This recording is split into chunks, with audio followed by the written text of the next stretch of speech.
So I write obsessively about gender.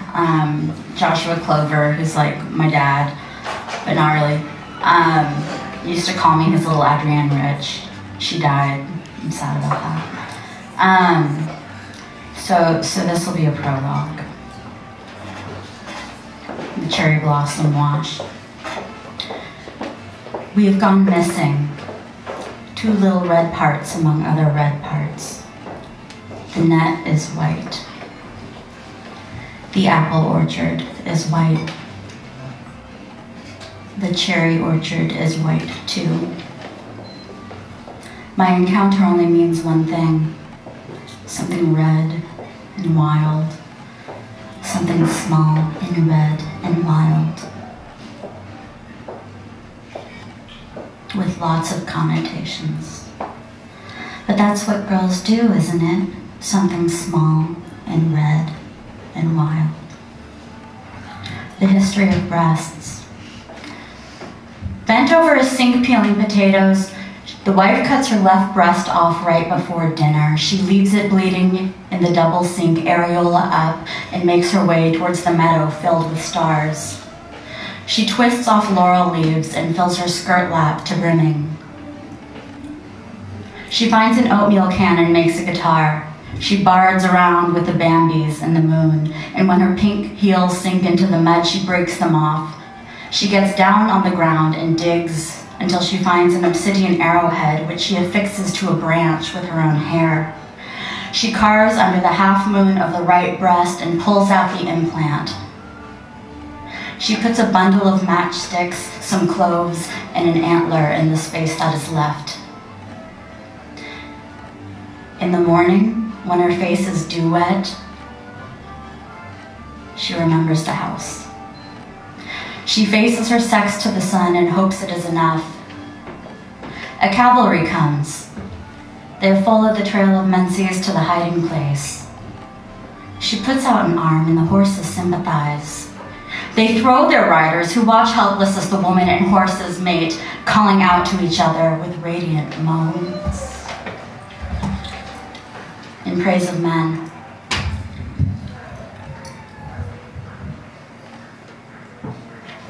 Because we like men too. I'm on the curb in front of a crack house in East Oakland, and you are moving the shards of glass so I can sit.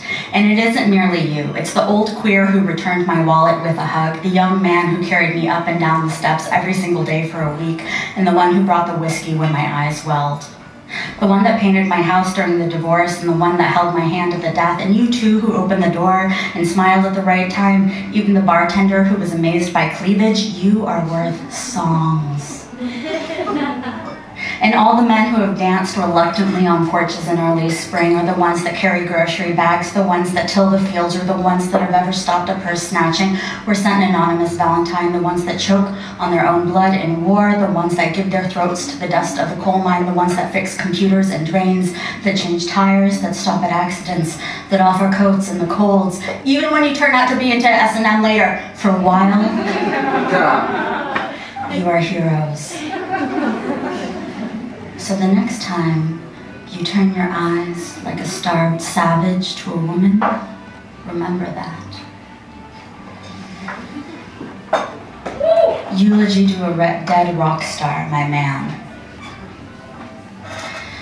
As you tromped up the hill, cigarette in mouth, your precious and foul mouth lit and hailed, the heat beat down on the black or dark blue shoulders that were to carry the heaviest burden, sadness.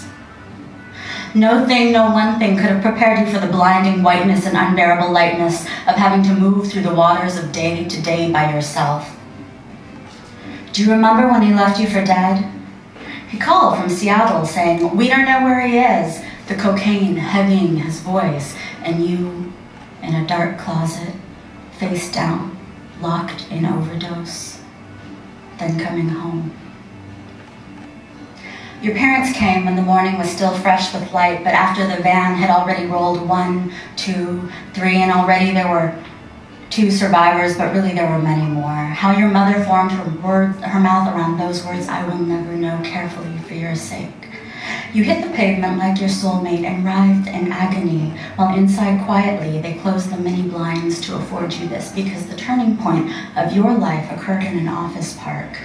Brother and Dad took your limbs and put you in the back seat of a Volvo. Big sister held some gin to your lips. You could not breathe. You could not stop screaming his name over and over. How fitting their band was called the Exploding Hearts. Weeks after, later after funerals and after you had done all the remaining drugs in the apartment and all the finite details have been manicured and recovered, I bring you the joyous news. Hey fucker, I say, and hey bitch, you reply. Did you know you're due for a 1-week paid vacation? And after the whoops of ecstasy, you got quiet and you soft looked at me and reached out your cigarette hand to touch me to make sure I wouldn't go. Your eyes looked into the concrete, I would dare to say 6 feet through. And your voice got small as you wheezed, I wouldn't be here, I wouldn't be. Exhale, breathe. Looking skyward, the overhang tarp snapped in the hot August cross breeze. I should have taken my words back, because against the blueness of the sky, I could hear little parts of you, yellow and pink and white parts, pop, exploding. The Daisy Maiden.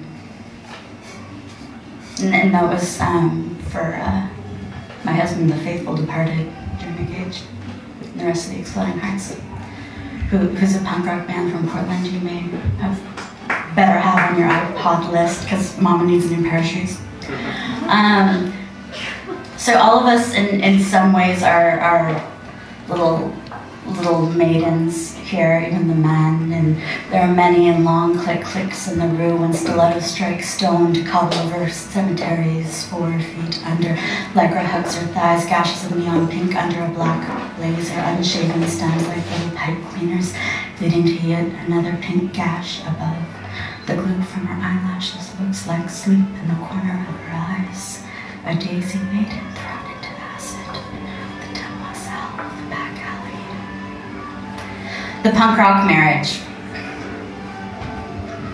That Cajun shit upstairs is really fucking the shit out. Nobody's noticing it. Nobody hears it. We only hear you. I hear it in my soul, man. The punk rock marriage. When we are old,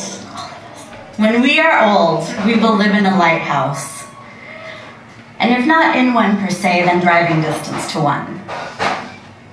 At night, we will sneak in and eat the souls of dead babies. We will listen to black metal and slow jams and klezmer, and we will waltz on the tiny, insufficient platform that circles the crow's nest.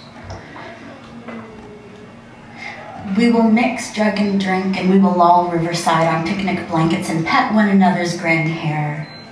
And when our hips need replacing, we will use safety pins.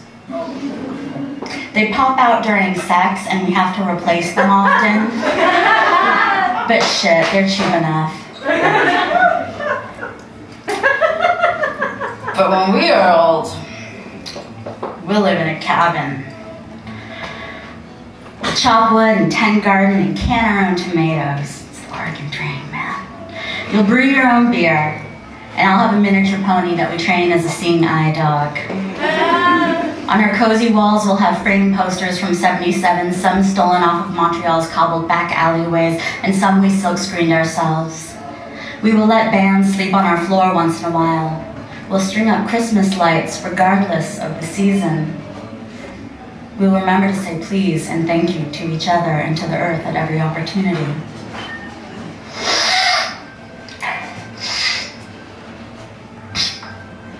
But like when we are old, we will live in a condo.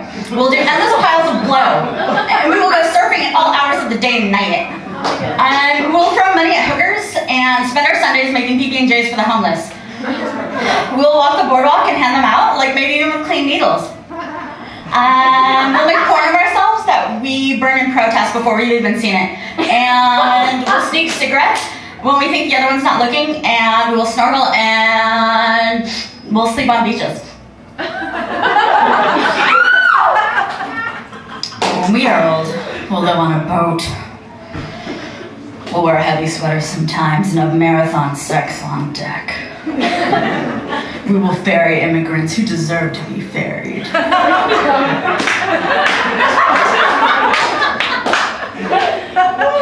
We'll only come ashore to see movies or buy beer for shows. We'll fly a Union Jack and fuck up yachts that drop anchor. We'll set fire to the shipping lanes. Our sextant, made from a PBR can and a broken clock. When we are old, we will live in a mansion with holes cut out to see the stars with. We'll have taxidermied animals that come to life, bell jars with orchids, and terrariums where we grow the future. We'll wear our teeth round our necks and play music that echoes in the rafters, shaking the feathers of the stuffed crow. We will grow grapefruits and moons in an orchard, and we will have bushes with seed pods of pills rattling like satyrs at the Vicodin harvest in autumn. Our children, all accidents, will